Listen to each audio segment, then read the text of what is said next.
Hey y'all, welcome to the Southern Appalachian Herbal Podcast. I'm Judson Carroll and I'm an herbalist. I'm also a wild crafter, a gardener, and herb grower. I'm coming to you from high atop the beautiful Blue Ridge Mountains of North Carolina, just a stone's throw from the Tennessee line, overlooking the Pisgah National Forest. Absolutely surrounded by the bounty of God's green earth. I spent most of my life wandering these mountains and learning about plants from the old-timers and all sorts of characters. On this show, we'll talk about herbs and how to use them, how to find them, how to grow them, how to make preparations. We'll talk about a lot of things. We can also talk about permaculture, homesteading, foraging, and living off the land. Most anything, really. You can email me at southernappalachianherbs@gmail.com if you have a question or a comment. You can also contact me through the Grow Network, where I'm a regular contributor and a moderator for the forums. And my blog is, of course, southernappalachianherbs@blogspot.com. All right, y'all. I'm going to sit my guitar down and let's talk about herbs.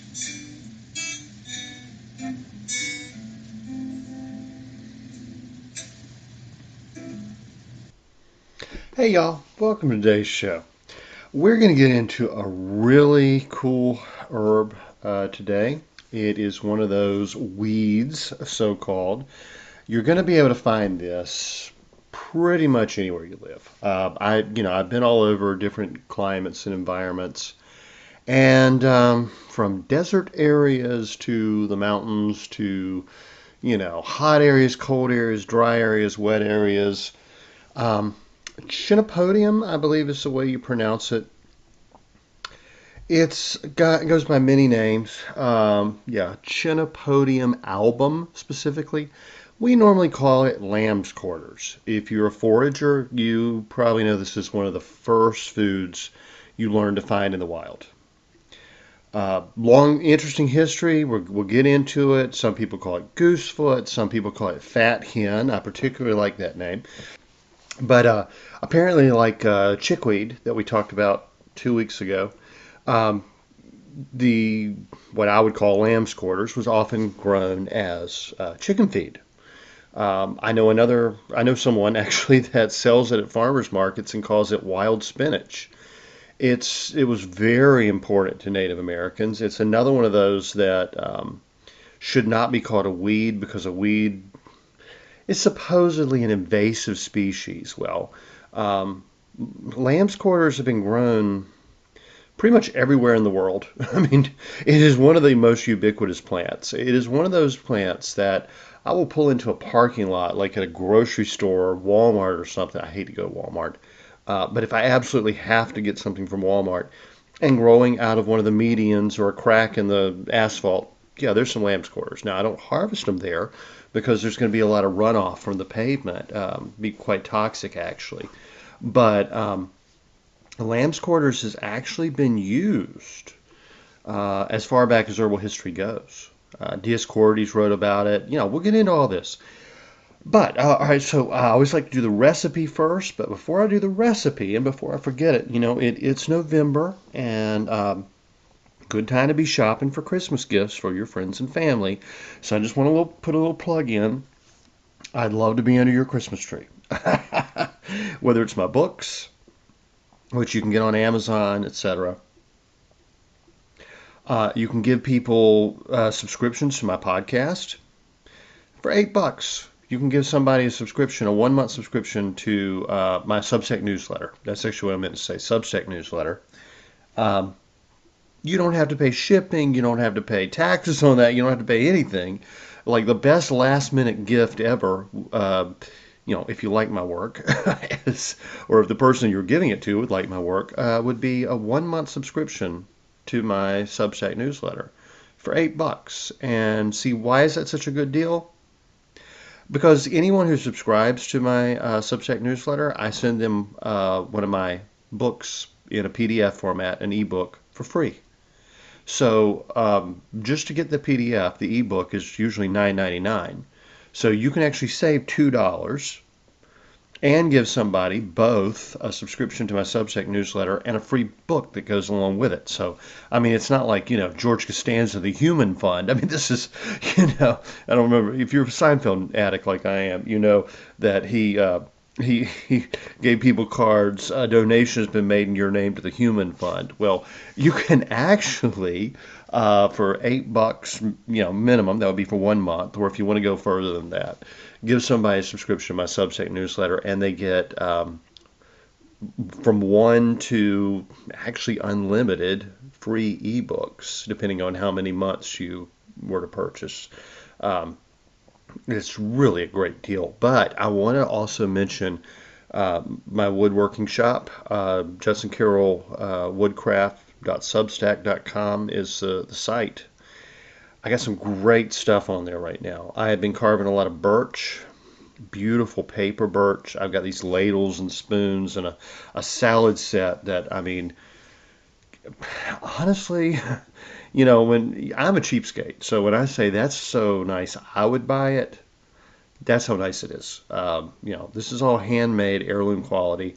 Tomorrow, actually, when the show goes live, I actually record on a Sunday afternoon because, after Mass and I eat, I don't have anything to do on a Sunday afternoon. I go crazy. I'll pull my hair out. I avoid unnecessary work and I don't have, a wife and kids or anything. So I just sit down and chat with my friends. That's what my podcast is. I don't see it as work. But I don't really send it out until Monday morning. So tomorrow will be Monday, November the 13th. And I will also post my latest carvings to the wood carving, the woodcraft, Judson Carroll Woodcraft.substack.com. And I've been carving wild cherry. I'm doing some sets on there. This stuff is beautiful. This is a cherry tree from my yard that fell in a storm. I harvested the bark to use herbally as a cough syrup. Wild cherry bark is an excellent cough suppressant. It smells fantastic as well, but the grain is beautiful, the color is beautiful, and really all this week I'm going to be posting sets, not just like one item, but two. So obviously that's nicer for a Christmas gift. I've got it's kitchenware. It's spoons and ladles and eating spoons, serving spoons. You name it. I like to cook, so I make things for the kitchen. And these are items that I put a lot of work into them, hours. I mean, from cutting the tree to cutting the tree into logs and then seizing those logs, splitting those logs, cutting them down into billets, using a froe. I do everything the old-fashioned way, no power tools. And then carving things out with just a small axe and a couple of knives and occasionally a gouge. So I actually put hours into even a very small spoon. And I make them so that they will last. So they're useful. They're not just to hang on a wall, but you could, of course, if you want. They're going to last for generations. There's an heirloom you can pass down your family.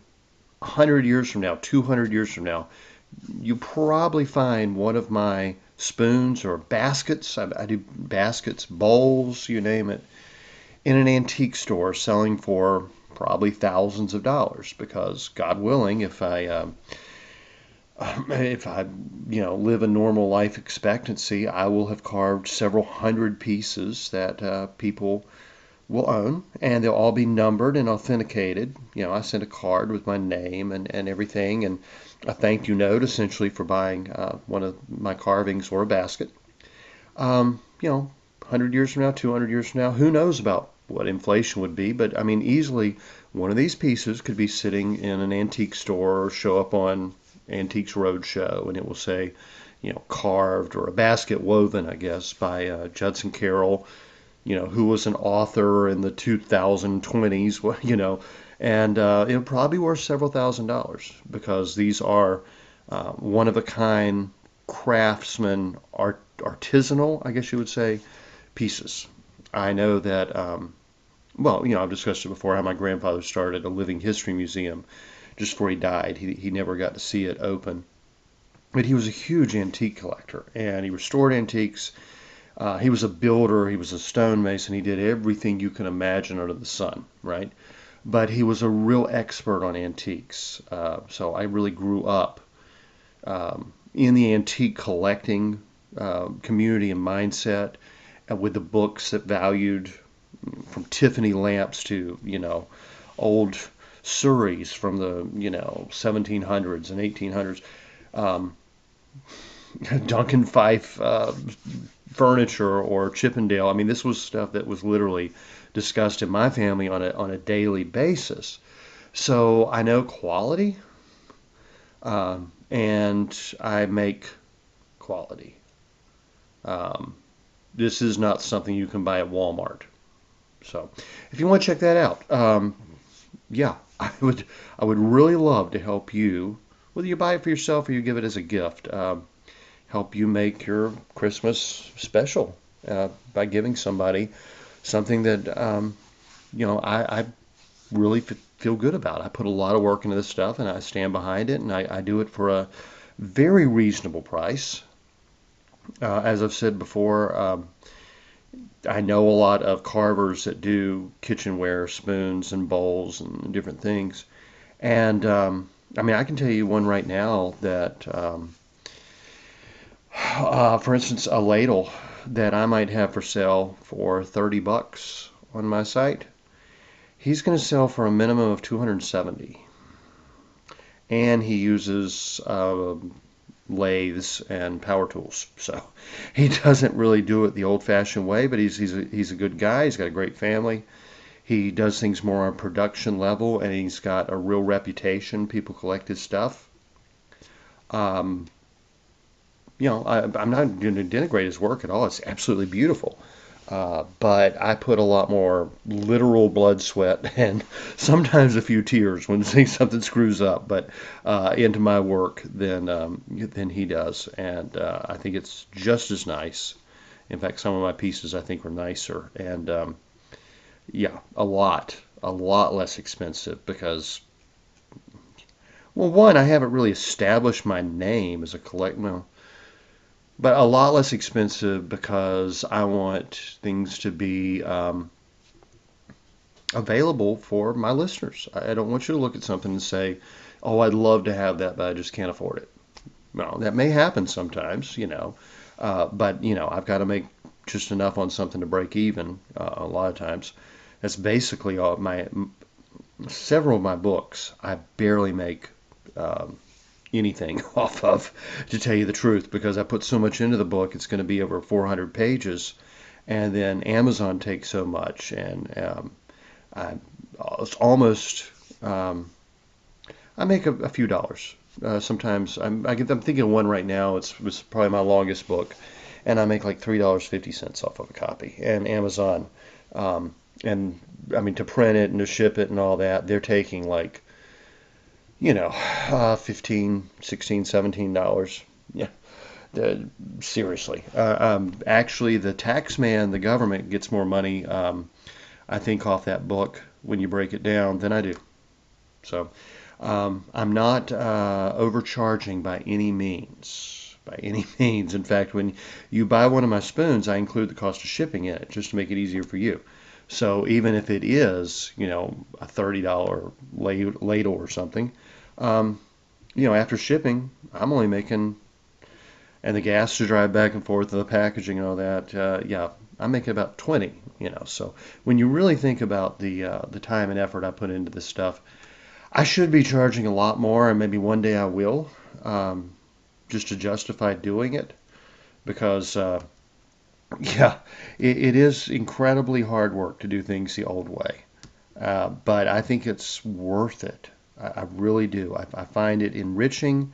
I find it personally enriching for my life to make to carve these spoons, to make the baskets, bowls, everything I do, bread boards, cutting boards, charcuterie boards, you name it. Um, it's something I enjoy. It's something I'm proud of, actually. It actually gives me a sense of worth in the way that I spend that time doing it, much better than just like watching TV or, scrolling through Twitter or something. But I feel that it's a real value to the person who's going to own that, and that they can pass it down to their kids and their grandkids. And just like when I was a little kid, and um, there were pieces of pottery, there were old baskets that like a great aunt had made. You know, there were old, well, all kinds of furniture that my grandfather made furniture. His grandfather made furniture. I have a piece that was made by my great great grandfather, or is it great great great grandfather? Hand carved, uh, very inspirational to me. A piece of white oak furniture. Um, this these are the things that one will tell their grandchildren. Yeah, someday this will be yours, and then they'll tell their grandchildren, someday this will be yours. And with each person who owns it and each hand that holds it, I mean, literally the patina on a quality antique builds up, over the centuries. Uh, I have a rifle. Well, it's actually a musket. It was smooth bore, right? Black powder from. It's an Enfield made in England that would have been actually used in the American Civil War on the South side, and is probably their initials carved into the stock. So we're probably looking at that and thinking one of my great great grandfathers or his brother owned it. And I pick it up and I hold it in my hands, and I think, you know, I think about it. Um, I have another one that was probably used in the War of 1812 by an ancestor. Um, I have old pottery and wood carvings and furniture, and even just simple items like old mason jars or such, or old pottery, jugs, butter churns that have been passed down through the family for 200, 300 years. And it's grounding to put your hands on that and to know that your great grandfather put his hands on that, or your great great great grandmother worked with this simple kitchen utensil. It's actually one of the greatest things I know of. Um, so, if you don't, I hope you have that tradition in your family, but if not, this is the year to start. And speaking of family traditions, I'm going to give you a recipe that is not really, part of my family tradition, but it is one I grew up with because I grew up with a lot of Italians, tons of Italians in the mountains of North Carolina, in the region where I grew up. We had everything. One of my best friends was a famous chef on the Love Boat from the mountains of Italy, Mont Blanc, I think. Um, or that could have been another chef I knew. He's a pizza maker. He might have been from Mont Blanc. But anyway, um, the one I'm thinking of, Fabio, he says, "You cannot take the boy out of the mountains, but you cannot take the mountains out of the boy." Real thick accent. A lot of folks from New Jersey and New York, Chicago. Lots of Italians, a lot of mobsters actually. A lot of mobsters started hiding out in the mountains of North Carolina. In fact, Al Capone had part of his bootlegging business just across the state line over in Elizabethton, Tennessee. It's you can actually go to where he lived for a while if you want to check out Al Capone stuff. But yeah, what is the five families in New York? Several of them had vacation homes in the area. So literally grew up with a lot of good hardworking Italian Americans, immigrants straight from Italy, and a lot of gangsters, a lot of mafia. But learned to love Italian food. It's been a part of my life ever since I was a very small child, And I probably cook about it. My heritage is essentially very Southern, of course, and a lot of French. But I probably cook as much Italian food as I do French food. I mean, it's just been with me my entire life. And one of the easiest, most inexpensive recipes you can make is called pasta e fagioli. I don't know if I'm pronouncing that right. I'll have to ask an Italian friend. It basically means pasta and beans. Okay, super good though. It sounds simple. People actually go to Olive Garden and buy this stuff, and the Olive Garden version is like garbage. Okay, everything at Olive Garden is garbage. Okay, it's Cisco, it's processed, it's frozen. It's just this. I'm going to tell you how to make the real deal. But what got me thinking about this, and why does this tie into family heritage? Well, y'all know I love traditional country music. I love blues. I love jazz. You hear me playing it on the introduction to the show. That's my variation, my version of John D. Loudermilk's Windy and Warm. Um, I learned that from Doc Watson. I think he learned it off of Chet Atkins' album. I came up with my own spin on it. At the end, when I do the disclaimer, I'm playing a variation on that song, actually, that was composed by Jerry Reed. Again, it's my version, just the way I hear it, called Winter Walking. I play a lot of instruments. I play a lot of different styles of music. What you may not know, I didn't grow up on country music, folk music, any of that.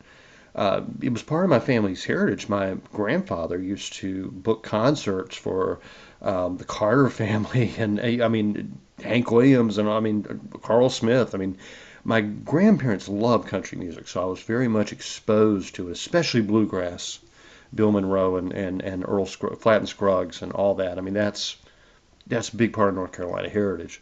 So I heard it a lot. I knew it, but my mom, huge into Motown, um, electric blues. I mean, like the Allman Brothers, Southern rock, Janis Joplin.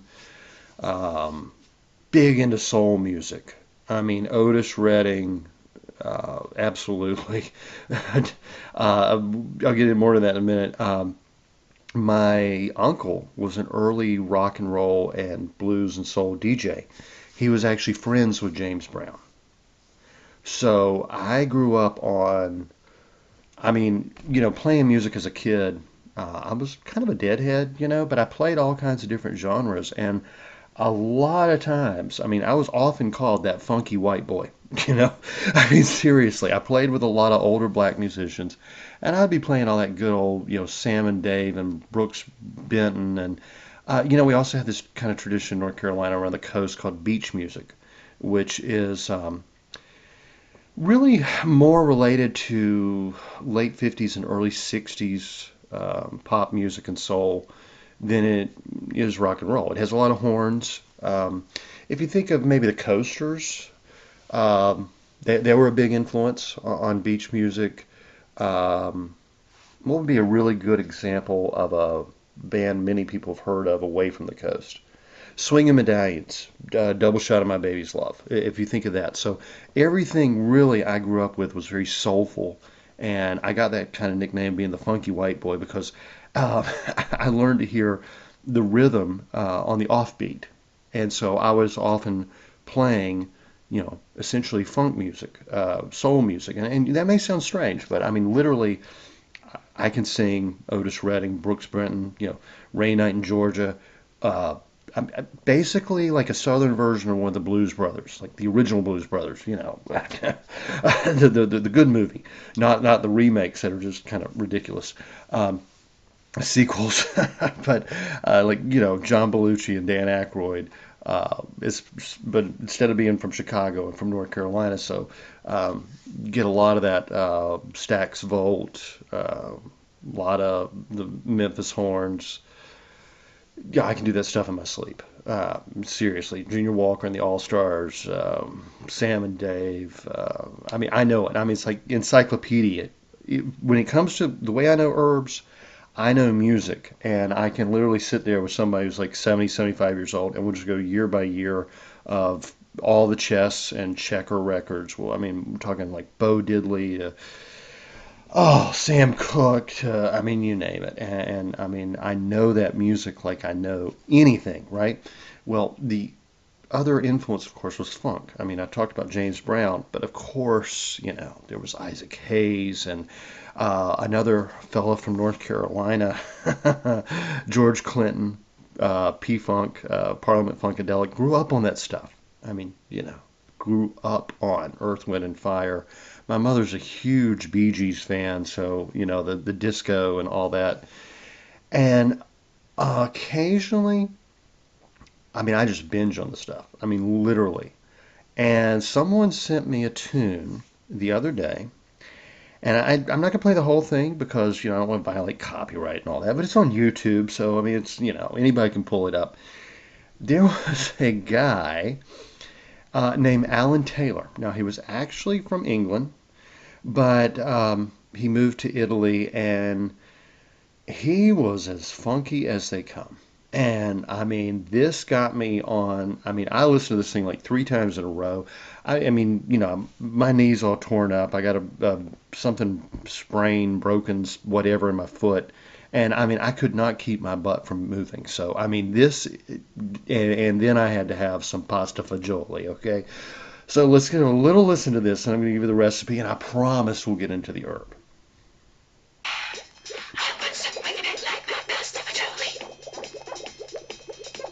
By the way, it's from 1977, the year I was born. That was a good year. It's when the Ramones released their first album as well. I love the Ramones. I'm a huge Ramones fan.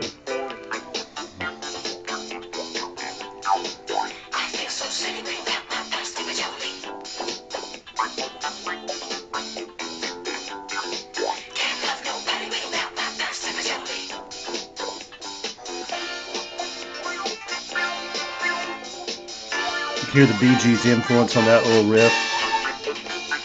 I mean, you could totally, I mean, you definitely see John Travolta walking down the street to this, right? Just like, Staying Alive.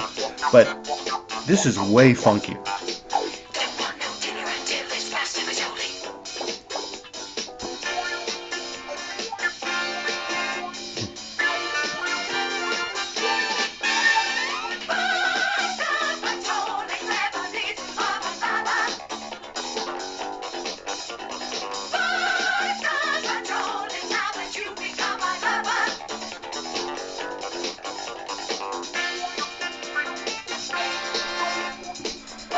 All right, so I think that's awesome. I just wanted to share that with you. Check it out on YouTube.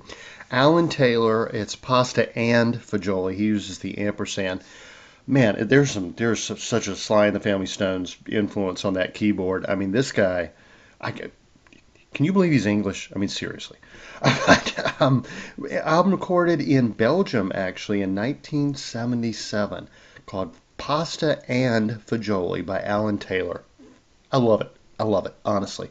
I mean, yeah, that was a big pick-me-up when somebody sent me that. So let's talk about pasta and fagioli. How do you make pasta and fagioli? Well, you know, so much traditional Italian food is so good because Italy, as we know it today, is a modern creation. It was not a unified country for most of its history. The various regions like Umbria and Tuscany and Naples and Napoli. What am I trying to say? Naples? No, Napoli. Florence. I know my friend in Rome's going to get on me for that one. Anyway, they have very different food traditions. Sicily, totally different food than you would get up in like northern Italy, right? But historically, it's been one of the poorest countries on earth until very recent times. Lots of wars, lots of poverty, lots of starvation, actually. So people learned to make really, really good food from the most simple, humble ingredients. And this is one of those dishes, and it's so good for this time of year. And we can put a bunch of herbs in it. We can make it a medicinal soup. Like I said, all it means is pasta and beans, but it's more to it than that. We got to make those pastas and beans taste good. First of all, oil, olive oil. Just some good olive oil, extra virgin olive oil. We're going to use some vegetables. We're going to use some onions and celery, and definitely some garlic. I think you got to have some garlic in there. beans. Now, traditional beans is what do you call them? Cannellini beans, I think, are the white beans. You can use any kind of beans you like. You can use black beans. You can use kidney beans. Any kind of beans. Use your favorite bean. If you have the eye of the goat bean that tastes like filet mignon, believe it or not, that's an very rare heirloom bean. Maybe I'd save that for another recipe, but you could use it if you wanted to. Anasazis. That would actually, if I was going to pick one bean, the Anasazi bean is so good. Legend has it that the Anasazi beans were found in a cave, I think was it Arizona or New Mexico? I think it was Arizona. They had been stashed away by Native Americans and had been in that cave stored for 10,000 years. And someone took them out and sprouted them and grew them and reintroduced the Anasazi bean to the world. Well, probably haven't been in there for more than a few hundred years, but still, that is that probably the best overall all-around eating bean that I know of. The Anasazi beans, named after the Anasazi tribe. They're the ones that did all the kind of stuff with like adobe and everything. If you haven't tried Anasazis, do it. They're fantastic. Herbs. Well, like I said, we're going to have some onions and garlic in there. I put those in with vegetables, of course. Let's go with some oregano. Definitely oregano. Parsley. What do you think? Maybe a little rosemary, just a tiny bit of rosemary, maybe a tiny bit of thyme, but let's go mostly oregano and parsley. A little bit of basil wouldn't hurt. Nobody's going to worry about that. And some crushed red pepper flake, whatever you want to call it. Or, of course, you can use hot green peppers. Like get some jalapenos, get some serranos, whatever you want, right? For broth, let's go with chicken or turkey. You know what? It's November. We're buying turkeys. Take that turkey carcass and boil it down and make some good turkey broth. This is an excellent way to use it. And this time of year, we're going to use canned tomatoes. Crushed tomatoes, whatever you got, whether it's home canned, whether it's from the store, your favorite brand. My favorite brand is actually called, when I have to buy tomatoes, Di Fratelli or Da Fratelli. Was that it? I think it means like Brothers of God or something. I mean, really hard to find these days. They're kind of similar to like Cento and other like San Marzano style tomatoes. Really fresh and bright tasting. Love those things. Absolutely love them. If you can find, it's what, DEIFRAT. Remember, I'm dyslexic. This is very hard for me. FRATELLI. I think that's right. Da Fratelli. Find it if you can't get them. Get some Centos. Get some kind of San Marzano type of tomato or whatever you like. I don't care if you use Hunt's tomatoes. I often do. They're not bad. They're not bad at all. Of course, if you hand canned, is what I'm trying to say. Tomatoes from your own garden, that's always going to be the best. Or if you're somewhere where you still got fresh tomatoes coming in, go for it. So some crushed tomatoes. And then pasta, whatever kind of pasta you like. I don't know. I mean, anything from the little shells to macaroni to anything you can put on a spoon. That's the thing. You don't want to use a large pasta because it's going to fall off the spoon. Now, some people may like to use large pasta. Italians get really obsessive about pasta shapes. To me, pasta is pasta. I don't care. Hey, vermicelli. You know what vermicelli means? Little worms. Seriously. It's one of the oldest forms of pasta, rolled in the hand, and it comes out looking like little earthworms, right? They don't tell you that when you go to an Italian restaurant. You just have some vermicelli, right? If they told people it was little worms, actually that's the reason my grandfather would not eat spaghetti. He thought it looked like a plate full of worms. So I think vermicelli actually would not be a bad choice, but some little I don't know, tagliatelle, a little ziti, whatever you got. Just make sure it's something. Even in this of course is heresy to an Italian. Even if you have to break it or cut it to put it on a spoon, but little bow tie pastas, I don't care. Pasta is pasta. Gnocchi would be fine. You could make gnocchi. Gnocchi is a mix of flour and essentially mashed potatoes made into a pasta. Be delicious in this soup. Again, that's probably heresy to a real Italian, but the French side of my family, while it ruled about half of Italy for a couple of hundred years, um, remained well. That's why there's a fleur de lis on the flag of Florence in Tuscany. My family actually ruled Italy for quite a while, about half of it. Um, Probably did marry in with some Italian, so I think I do have some Italian blood, but I don't have a single Italian surname in my family, so I don't claim to be Italian, but I claim to make some darn good Italian food. In fact, my friend, the famous chef, Fabio, he said, "You must be a half a Sicilian. You love the eggplant and the peppers so much." And he couldn't believe it when we got in there and started, talking food and cooking together. He could not believe how Sicilian my tastes actually are, in his opinion. He's from North Italy. I love the eggplants. I love the hot peppers. I love the garlic. And yeah, he was really surprised. So anyway, let's go ahead and sweat down the vegetables. Let's put some olive oil in the pot. We're going to put in there our chopped vegetables. What did I say? I said onions, celery, perhaps some hot green pepper if you got it, right? Let's sweat that down. Once the onions are translucent, take about 4, 5, 6 good cloves of garlic. Smash them, take the skins off, chop them up roughly, put them in there. You don't ever want to burn your garlic. Into this mixture, let's go ahead and put any like crushed red pepper if we're using that instead of green peppers. And let's go ahead and put our herbs, especially the dried. Um, so we got parsley, we got oregano at the very minimum, right? Anything else you like. If you want to just get like a bottle of Italian seasoning herbs or Italian herbs, whatever they might call them in your grocery store, that's going to be parsley, oregano, basil, maybe a little rosemary. Pretty simple, right? So let's get in there. And I've told you before many times how to make a good chicken stock.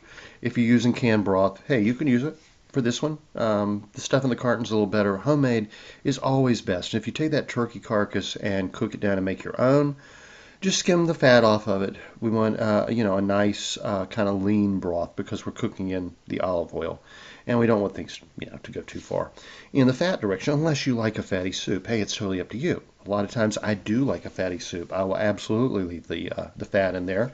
I like to take, some croutons, some dry bread, something floated in there, let it soak up a little bit of the fat. Well, if it's crouton, it's fried in fat, so it's not going to. But if I use some crackers, hey, that's nice. Saltines soak up fat like crazy. So let's get in there, salt and pepper to taste, adjust the seasonings, whatever you like. We've got our broth in there. Presumably you've soaked your beans overnight so they're ready to go. If you're using beans out of a can, just dump them in. They're good to go. If you're using dry beans, of course, you want to soak them overnight. Add to that, bring that simmer down to a good soup. When it's ready to eat, about 30 minutes before serving, add your pasta. Cook the pasta in there, and it's good. That's it. That's pasta fagioli. In Jersey, all my friends from New Jersey, they cut the ends off of, they'll give you half of every Italian word. So, mozzarella is not mozzarella, it's mozz, right? And they say it that way. They say mozz, like with an attitude. I don't know. But they would say pasta fagioli. But, it's pasta fagioli.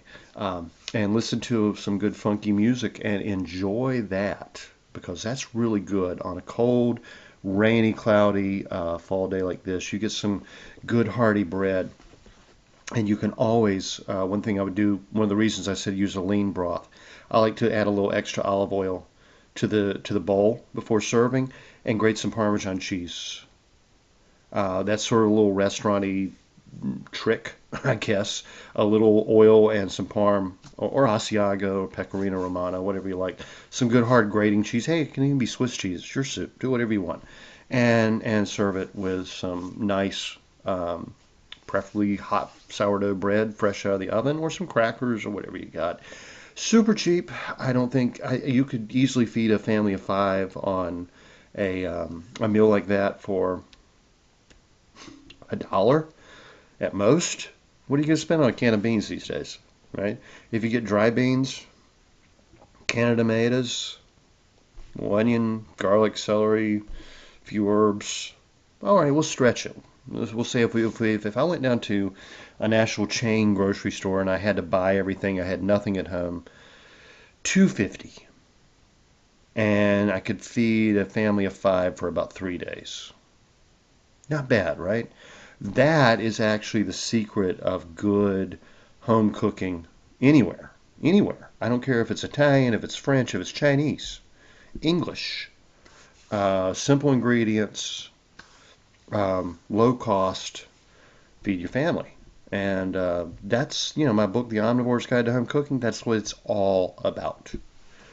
Uh, Mexican food, very inexpensive to make. You can feed an army on it.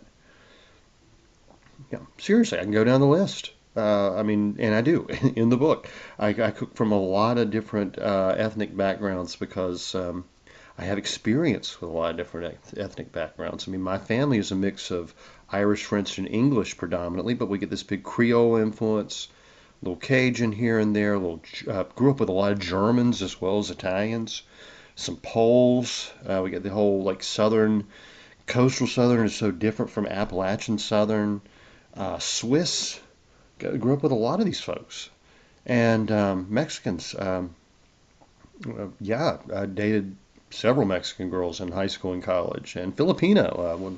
Yeah, dated a beautiful Filipino girl for a while. Um, and I pick up their family's recipes. It's what I've always done. It's always been an obsession of mine, essentially, to learn the foods of various cultures. So I may be talking, I don't know, bubble and squeak one day, which is sort of like an English, home cooking dish made of leftovers or, shepherd's pie or something like that.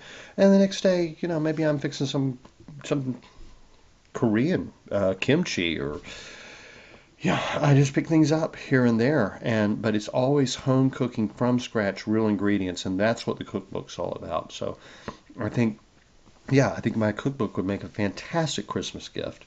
And if you want to give somebody my cookbook and a spoon, that would be even better, right? So let's go ahead and get into the herb. Like I said, Chenopodium album is the one we're talking about because that's the one that's most common in my area. So widespread and so common, whether you know it as goosefoot or bacon weed even, lamb's quarters, pigweed. So many things are called pigweed because pigs eat them.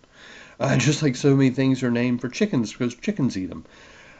It's Chenopodium, which is part of the goosefoot family. There are actually a few in there, and they're all delicious. Wild edible greens, very similar to spinach, very mild, and probably the reason it's called bacon weed is because our ancestors would have cooked it with bacon. And it would have been grown in the garden as well as being a survival food for our ancestors. In England, it's called fat hen. Probably because chickens ate it, or maybe because they cooked it with schmaltz, as my German friends would say. My Jewish friends, I grew up with a lot of Jewish folks.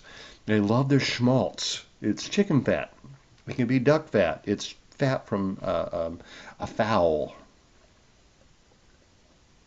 Goose fat being the absolute best. Goose fat is the best, and both goose and duck fat are probably the healthiest fats one can eat. Actually better for you than olive oil. But let's talk about this plant, Chenopodium, known as lamb's quarters, most commonly where I live. Dioscorides called it atrophaxis. I'm glad I don't have to call it atrophaxis because when you have something with a PH and an X in it, I tend to get very tongue-tied. And oh, what was the? It was Dana Carvey. I think it was Dana Carvey. No, Mike Myers. Yeah, Mike Myers. Back on Saturday Night Live. He said he couldn't say the words judicial system without sounding drunk, right? The judicial system. Judicial system. And it is, if you think about it, it's hard. You have to say judicial system. Well, I have that kind of trouble with words like atrophaxis. I have trouble with a lot of words like that. Anyway, He said in ancient Greece, over 2,000 years ago, it was a well-known vegetable of two types, one wild and the other sown in gardens. So they were actually cultivating it in their gardens. The latter is eaten boiled as a vegetable, smeared on either raw or boiled.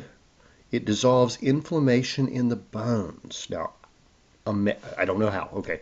What he's saying is, while it was eaten as a vegetable, if it was used as a poultice, either raw or boiled, it would dissolve inflammation in the bones. Now, what could he mean by that? Did he actually mean inflammation from a fracture, for instance? Or was he perhaps talking about arthritis, the joints? I'm thinking probably swollen joints, but anything like a deep bruise, it probably would have been used as a poultice. The seed, he said, taken in a drink with honey and water cures jaundice, so it's good for the liver.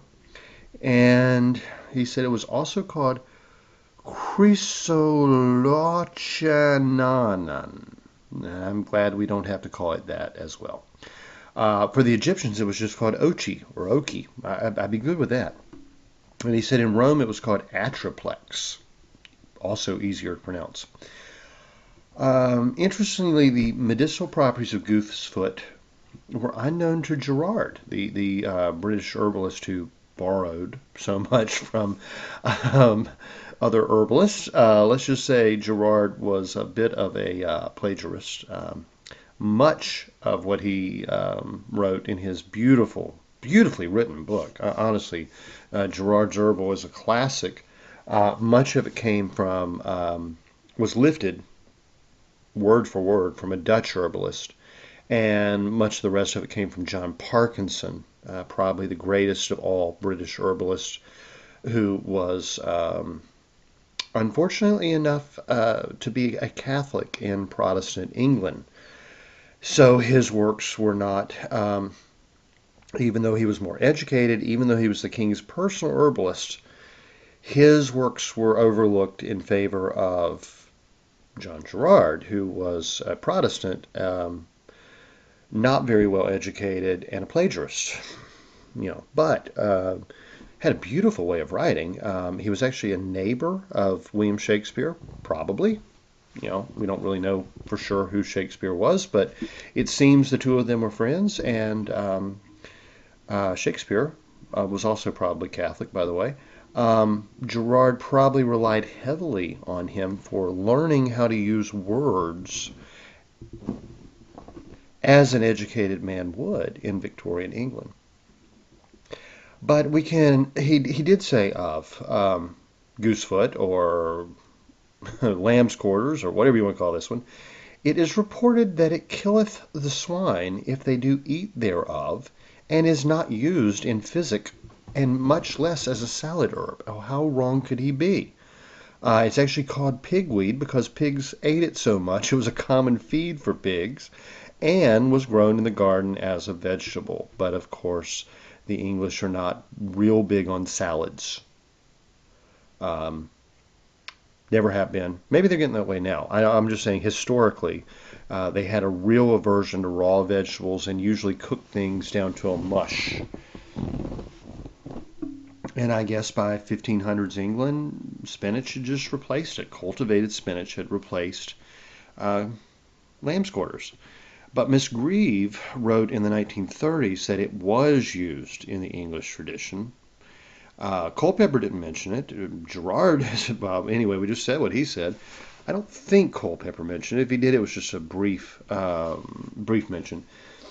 She said of the white goosefoot, which is Chenopodium album, which is what grows so much around here, so called from its mealy leaves, which I don't find them mealy at all. I think they're like spinach. But anyway, rejoices in old manure heaps. In other words, it liked manured or fertile soil. Specifically when they were, rotting manure down to be used as fertilizer in the garden, apparently that's where it would grow. And so in England, it was called dirtweed or dirty dick. Again, I'm glad we call it lamb's quarters. I'm not going to, I think my friend who sells lamb's quarters at the farmer's market does well to call it wild spinach and not dirtweed or dirty dick. Anyway, it shares with its near relative Good King Henry the name of all good and fat hen. Good King Henry is a very well-known member of the Chenopodium family. The English, it was probably among their favorite greens to eat. I don't know why they preferred it over lamb's quarters, but now it's also considered a weed, so we'll have another entry under that one. But they were both called fat hen. Another one that would fall into that category is lamium or dead nettle, and I can't remember the Latin name. It's one of the plants called ground ivy. But yeah, Good King Henry was more cultivated by the early British settlers in America than was lamb's quarters. But both would have been on the colonial table without a doubt. She said it was also of a reputed value in feeding poultry. Uh, an old English saying, which is actually a recipe, was to boil them. I don't know why they're referred to as miles in this case. Boil miles in water and chop them in butter, and you will have a good dish. Well, I'm not sure how that became a saying.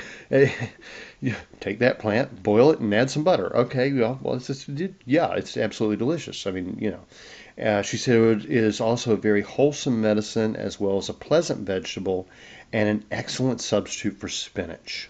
So, yeah, she was 100% correct. She gives a description of it and says there's also a plant that looks like it called stinking goosefoot, but she doesn't give the Latin name for that, so I don't know what it is. If it stinks, don't eat it, I guess. Actually, I wonder if that's garlic mustard. I bet that's garlic mustard. And one of my favorite wild edibles. Considered a noxious weed. If you ever find any, harvest as much as you can, and somebody may even pay you to do it. Fantastic. I love garlic mustard, but I can see that it would not suit the English taste. It tastes like mustard greens, and it smells of garlic. So there you go. Um, she said that it was grown for sheep and pigs in Canada, where it's called pigweed. The young tender plants are collected by the Indians of New Mexico and Arizona. I have no idea how she knew about the Indians of New Mexico and Arizona, but it's true. It's a very long use in Native American so-called traditions of foraging and gardening and eating culinary use. Boiled as herbs alone or with other food, large quantities are also eaten in the raw state. It's a great salad. One of those wonderful wild greens to throw in with a salad. Mild, not bitter like chicory or dandelion.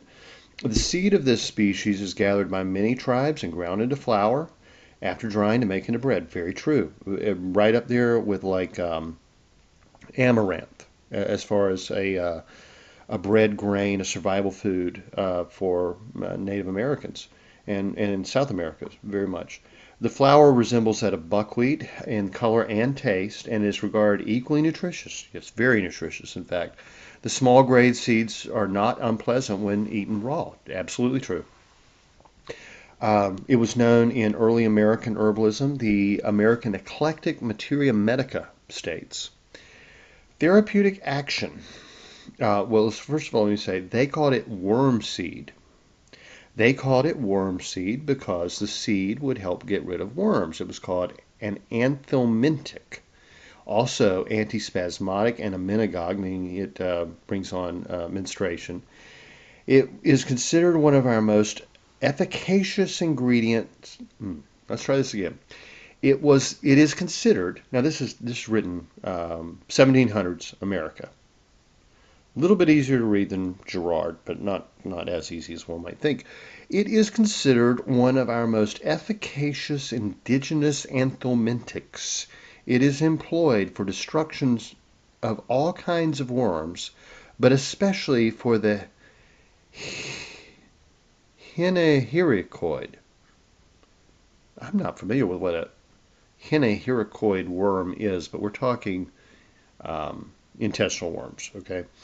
A dose may be prescribed morning and evening on an empty stomach for 3 or 4 days, and then followed with a brisk cathartic, and if necessary, repeated until the desired object is accomplished. In other words, you took the seeds morning and night, and then a strong laxative, and it would push those worms right out. John Kehoe tells us of the Irish tradition. The seeds open the obstruction of the liver and are therefore good against jaundice. And when crushed, it is effective against boils, inflammations, burnings, fevers, and gout. Resources of the Southern Fields and Forests gave a nice entry on lamb's quarters, which they gathered around Charleston and up into North Carolina. Remember, this is the book that was written, contracted. The South hired French botanists to essentially write a book to tell them how to replace everything that was being imported into the South because the North had blockaded the South. They wouldn't let food or medicine or anything in. That's now considered a war crime, but we won't go down that road. But to replace those with native ingredients, and it's a wonderful book. Resources of the Southern Fields and Forests is probably, I don't know, as far as an overall book, if I had to have one book and had to go without all others, yeah, I'd probably grab it. If I had one herbal that I didn't write, it would probably be Maud Greaves, A Modern Herbal. The two of them together are just fantastic. They said of lamb's quarter. Now, it is sedative. I don't find it that way, but yeah, they thought it was sedative. And diuretic means it removes excess fluids. It is useful for hemorrhoids. Let's see, Chevalier, I don't know who this Chevalier is referencing, remarks that the singular fact that the Chenopodium vulvaria, a foreign species, exhales pure ammonia during its whole existence. Maybe that's the stinking Chenopodium. Actually, maybe it's not garlic mustard. Maybe it's this one that exhales ammonia. I've never encountered this plant. Okay, ammonia smells like cat pee. The only herb I know that smells like cat pee really is the root of valerian. But that's really interesting. And said it was the only known gaseous exhalation by a perfect vegetable. Wow, weird. I guess I'm going to have to try to find this plant. I've never encountered a wild spinach, essentially, that gave off the scent of ammonia. But apparently the seed of that was specifically good against worms. But we'll get back to the Chenopodium album.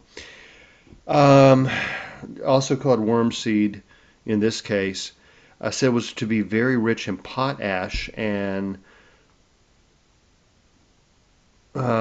used in the manufacture of glass. Interesting. Anyway, all right. Let's go to just and then interestingly, after telling all these odd uses for these various varieties of lamb's quarters, of course, the man being French has to say, also makes for good soup. We Frenchies, we love our soup. That is Jean Papin's first restaurant, actually, after he left the Howard Johnson franchise. He cooked for the King of France. The President of France and several kings, and was one of the greatest chefs in Europe before being hired by Howard Johnson. He moved to America and he was the head chef for the Howard Johnson chain back when it was the most important restaurant franchise in America. He then went off on his own. His first restaurant was Le Potager, and it was let me think, was Le Potager? There may be a syllable I'm missing. It was all soup. I mean, it was revolutionary. Mid 1970s, New York. He opens a restaurant that just serves soup. He was the original soup Nazi, again from Seinfeld. Except, he's like the most easygoing, laid-back, good-humored guy you can imagine. Not a soup Nazi at all. But Le Potager, Potager. That was, yeah. There you go. Anyway, it was just a restaurant that served soups, and soup's wonderful stuff. I can eat soup every day. I can eat soup and salad every day. I mean, um, especially if you have a garden, because everything goes in the soup. All your meat scraps go in the broth and the stock. I mean, everything, literally French cooking is based entirely on scraps being boiled to make broth and stock. So whether it's a fancy sauce or a bowl of soup, that's what it is. Anyway, King's Medical Dispensatory 1898 lists Chenopodium album as specific for parasitic worms. They said it was anthelmintic, meaning it kills parasites, and antispasmodic, meaning it, helps reduce spasms. Usually, this can be specifically intestinal cramping, okay? But it can also be menstrual cramps, it can also be muscle cramps, etc. It is used in various forms as in the express juice or as a decoction to expel lumbricae in children. That's worms. Okay. The dose of the juice is a tablespoon repeated night and morning. An infusion prepared by infusing 1 ounce of the recent plant in 1 pint of milk. So they actually infused in milk. Interesting. And with the addition of some aromatic herb, a wine glass of the electuary made. Apparently, you could also crush the seed and mix it with honey, and that would actually probably even work better. And they had an essential oil which had even more vermifuge or parasite worm killing properties. So it was used in various ways, whatever your pharmacist might have on hand, or if you wanted to make it at home, you would basically just make a tea of it with milk and follow that with castor oil. As I said, there would be a laxative afterwards. Specific indication use, as the pharmacist of your day, your doctor would have said, to expel lumbricoid worms, in other words, intestinal worms. The Cherokee used very much as a vegetable, but medicinally, in Plants of the Cherokee, it says boil a stem and leaf decoction to a thick consistency, cool, and cut into bite-sized blocks. It's an interesting way of doing it. Give these to children to rid them of hookworms. So you see how I like to go to different cultures to find similar uses. It's called empirical evidence. No water must be drunk during this treatment. Beat up the tops and the roots and make a tea by pouring hot water over it. Take no breakfast and drink this tea from early morning until noon to get rid of worms. Make a thick syrup of the seed and add molasses. Take for worms. Again, a warm root tea is drunk in the winter for what they call the fever disease. Don't know what that is. Old Cherokee way of saying things. Also good for colds and headaches. And to make a cold tea. Oh, better for headaches with a cold tea. And you would also moisten the head with it. You apply it topically as well. Modern use, we'll go to Plants for Future. Medicinal use of fat hen, as they like to call it in England. I think it's a delightful name, but we know it as lamb's quarters. Fat hen is not employed in herbal medicine anymore, though it does have some general medicinal properties and is a very nutritious and healthy addition to the diet. The leaves are anthelmintic, again, kills worms, anti-rheumatic, and that helps with the arthritis. And remember what Dioscorides said about bone inflammations, right? Mildly laxative, antiphlogistic. What was that? It has something to do with bile. Reduces bile, I think. Let's see, an infusion is taken in the treatment of rheumatism. The leaves are applied as a wash or a poultice to bug bite, sunstroke, rheumatic joints, and swollen feet. So yes, that is exactly what Dioscorides was saying about a poultice for swollen bones. He actually meant arthritic or rheumatic joints, swollen feet, and used as a decoction for carious teeth. That means cavities. The seeds are chewed in the treatment of urinary problems and are considered useful for relieving the discharge of semen through the urine. The juice of the stems is applied to freckles and sunburns. One of the strange things about English herbal medicine is they had a lot of cures for freckles. Apparently, it was considered kind of low class to have freckles, and because it meant you had been in the sun Um, being, somewhat pompous, they thought the upper class didn't have to work. They were gentlemen. They never went out in the sun except for their um, hunting trips and fancy fishing trips and I don't know, maybe they fenced in a courtyard or something. A little boxing, I don't know. But the gentleman never worked. The gentleman would not have calluses, nor would the gentleman or lady have freckles. So they have a lot of odd herbal remedies to cure one of freckles, which I think is rather ridiculous. I think freckles are cute, especially on a redheaded girl.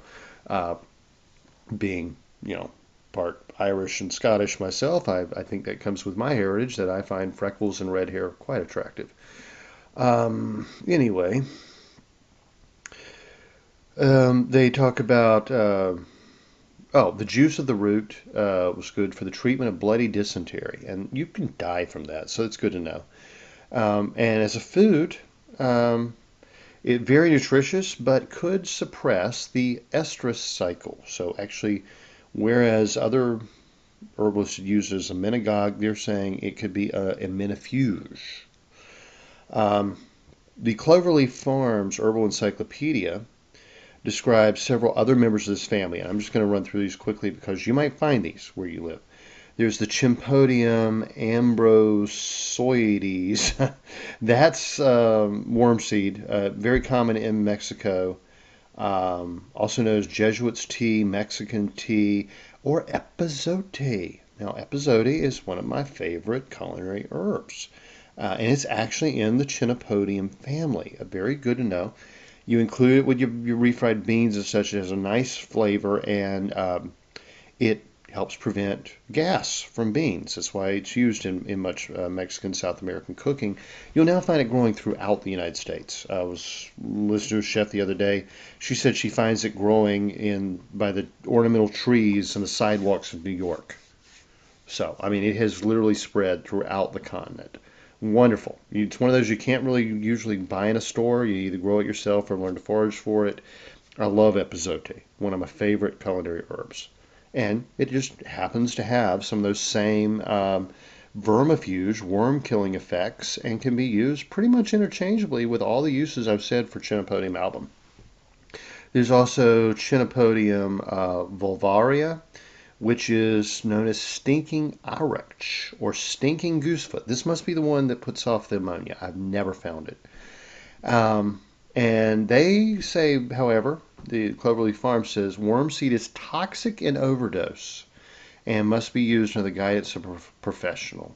Overdoses will severely affect the central nervous system, causing spasms and signs of paralysis, as well as hearing loss that can last for years. So that's a little scary. Um, I think they're speaking specifically of using the seeds as would be used against intestinal worms. I think this must be a very large dose. If that's true, the essential oil is probably in the same category. Okay, so let's put that caution in there. And while it's been commonly used, I guess you shouldn't. Well, shoot, I mean, if the Native Americans were using the seed to make bread, I don't know. I don't know. Maybe that's just specific to the stinking one, the ammoniated one. I don't know. I can't find that warning attached to Chenopodium album anywhere. We'll see. I mean, if it pops up. Now, before I finish, let me. I'll try to check.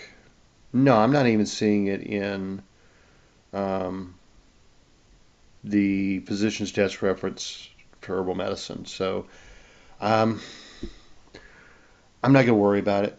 I normally use the green anyway, but here's the big caution I would give. Anything that can kill intestinal worms and parasites is not going to be good for a baby. Okay, so don't use this herb, and don't use the seed at all. Don't use the essential oil. Don't use the herb at all in medicinal dosages if you're pregnant. Anything that can kill worms can kill your baby, and will probably do you a great deal of damage as well. And as the Cloverleaf Farm says here in big bold letters, do not use during pregnancy. I do think, though, They're talking about the stinking one, the ammoniated one. But anyway, I always say, don't use any herbs during pregnancy unless specifically told to by an expert. And I'm not an expert on herbs for women.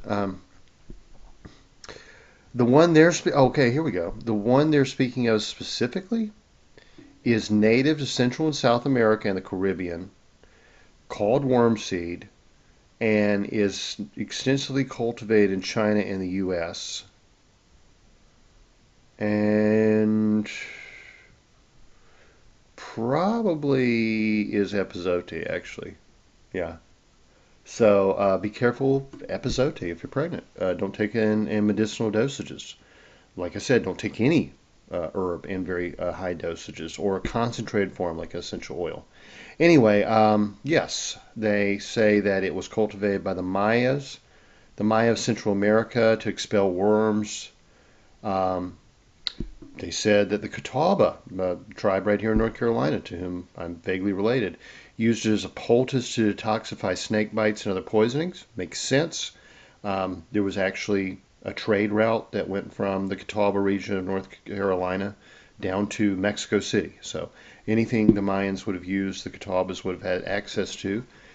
And, well, they mentioned Erich, which is another variety, um, more, well, closer to the one we've been discussing, used in medicine in Europe, Northern Africa, and the Caucasus to relieve menstrual cramps and to promote menstruation.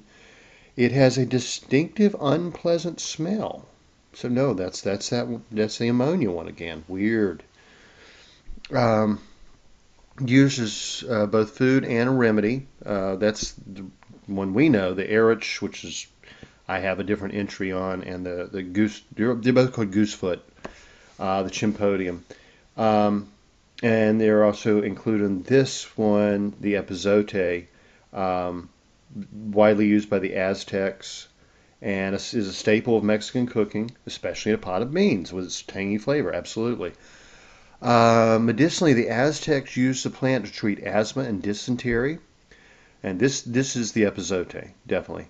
Mexicans consider it a first line of defense against intestinal parasites, especially roundworms and hookworms. Administering it to adults and children alike, as well as to animals, the tea is used for menstrual cramps, fevers, and chills. It is antifungal, anti-inflammatory, antispasmodic, cardiac stimulant, digestive tonic, expels worms, especially roundworms and hookworms, promotes menstruation. Um, the volatile oil is apparently very strong. Interesting. And then there's a Chinese version as well, also called wormseed, probably closer to the epazote, and also it's used for asthma and any type of cramps and some types of paralysis. Very interesting to get into the different varieties of Chenopodium. The one you're most going to find around your home is probably just the Chenopodium album, the Lamb's Quarters, which I'm not going to. I would eat them without worry. Okay, but I guess if to a pregnant woman, I'd say be careful with the seeds. You know, it's just a wild edible, much like spinach, and in fact, cultivated by the Greeks. Cultivated, its cousin in England, Good King Henry, cultivated, very common. You'll find that one a lot in your lawns. Very widely used even by the Aboriginal peoples of Australia. I mean, it's just everywhere. And hardly ever used as food now in America, which is a real shame. Because Botany a Day mentions that the plant contains more calcium than any plant ever analyzed. And this lamb's quarters is extremely nutritious, as well as being good herbal medicine for all kinds of stuff.